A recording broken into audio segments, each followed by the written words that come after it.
बहनों और भाइयों नमस्ते। दोस्तों, अभी सुबह के 11 भी नहीं बजे हैं।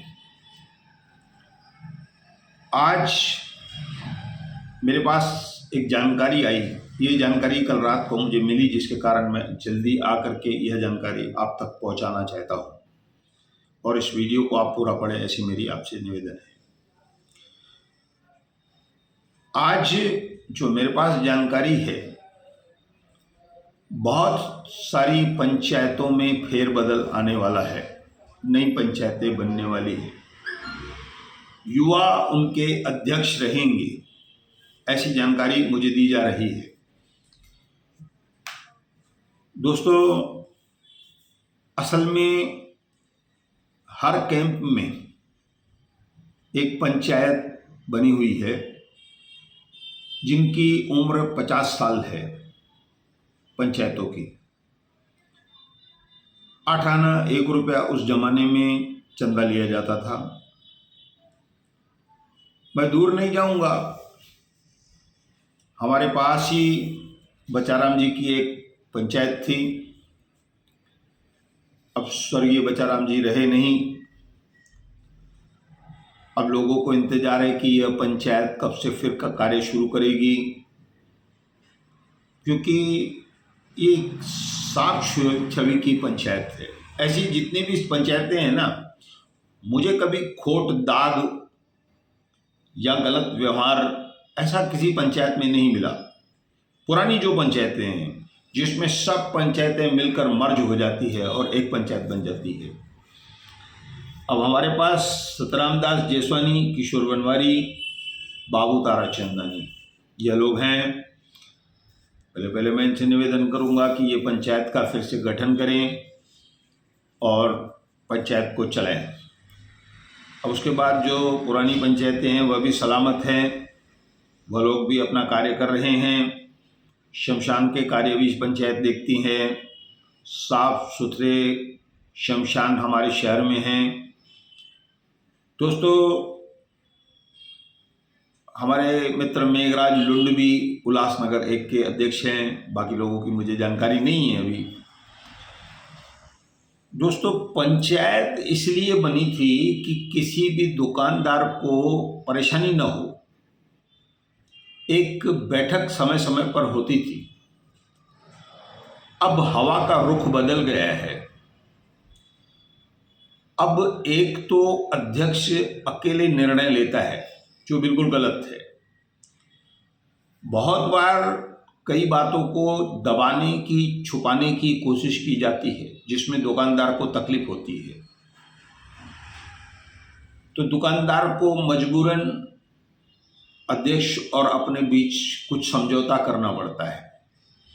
जैसे कि दुकानदार कोई गलत काम कर रहा है, अब उसके पास सरकारी अधिकारी आ धमके उन चीज़ों से बचाना है, तो वहाँ पर पहले छोटी मोटी लेन देन हुआ करती थी। अब वह लेन देन जो है बढ़ गई है, काफ़ी बड़ी हो गई है। दूसरा, मैंने कहा था और मैं आज एक चीज़ आपको बता रहा हूँ कि जहाँ भी अध्यक्ष चुने जाए, उसको अपना व्यापार होना चाहिए। जिस बाजार के अध्यक्ष के पास व्यापार नहीं होगा, तो दोस्तों वह चलेगा कैसे? तो उसको अपनी रोजी रोटी होगी, अपना दुकान होगा, तब उसे दुकानदार का दर्द मालूम पड़ेगा कि दुकानदार का दर्द क्या है। ये कुछ लोग जिनका कोई कारोबार नहीं है, हम उनको अध्यक्ष बना लेते हैं। कुछ सरकारी अधिकारियों से वह लोग साठगांठ कर लेते हैं। अब बहुत सारे युवा ऐसे हैं कि मैं इसके सामने झुकूं क्यों? अब उसके सामने झुकूं क्यों, तो उसको पंचायत अध्यक्ष तोड़ देगा। कैसे तोड़ेगा? अगर वह गलत काम करता है तो सरकारी अधिकारी उसके पास भेज देगा। जब सरकारी अधिकारी दबाव डालेंगे तो वह आकर के हाथ जोड़ करके पैर पड़ के कहेगा मेरा काम निपटा दो। अब इन लोगों के पास कुछ है नहीं, और ये अचानक दुकानदारों की दुकान पंचायतों से जुड़कर और लाखों करोड़पति बन जाते हैं, मैंने उस दिन भी पढ़ा था। बहुत बार दुकानदार भी गलत हो जाते हैं, किसी से आजकल लेन देन बराबर नहीं करते हैं, तो वहाँ पर भी तकलीफ होती है। दुकानदारों को जिससे लेना है उससे भी लेने के लिए पंचायतें रहती हैं कि भाई आप क्यों नहीं कर रहे हो। लेकिन जो अब फैसला हो रहा है ना, एक जन कर रहा है, वो नहीं करना चाहिए और पंचायत बैठनी चाहिए, सभी मिलकर के इसका फैसला क्या होना चाहिए।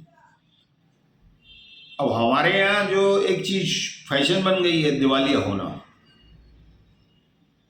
तो जो लेने वाले वो भी अपने हैं, देने वाले भी अपने हैं, लेकिन इसके साथ देने वाले के साथ हम लोग साठ गांठ कर लेते हैं और सामने वाले को चार आना तक दिला के हो जाता है।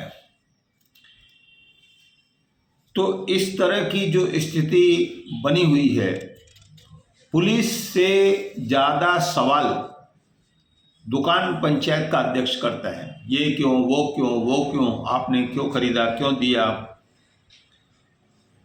दोस्तों, कुल मिलाकर मेरी फिर से एक निवेदन रहेगी कि आज अमन टाकीस रोड की एक और पंचायत यूटीए की तरफ से, पप्पू कालानी साहब जी की तरफ से बनने वाली है, ऐसे मुझे मालूम है। 2 बजे तक ये कार्य होगा, अगर आज नहीं हुआ तो कल परसों। पर अब ये सिलसिला चालू हुआ है कि जो अध्यक्ष बराबर कार्य नहीं कर रहे हैं, जो अध्यक्ष दुकानदार को डरा धमका रहे हैं, जो पंचायत की आड़ में वसूली कर रहे हैं, उनकी अब खैर नहीं है। तो दूसरी तरफ अब जो नए आएंगे, यंग आएंगे, वह भी हिसाब किताब बराबर संभालेंगे, दुकानदारों को बराबर संभालेंगे, किसी को तकलीफ नहीं आने देंगे, ऐसी मैं उम्मीद करता हूं। और उसके बाद मुझे जो जानकारियां मिलेगी वह जानकारी मैं आपको दूंगा। ऐसा कहकर मैं धन्यवाद कहता हूं।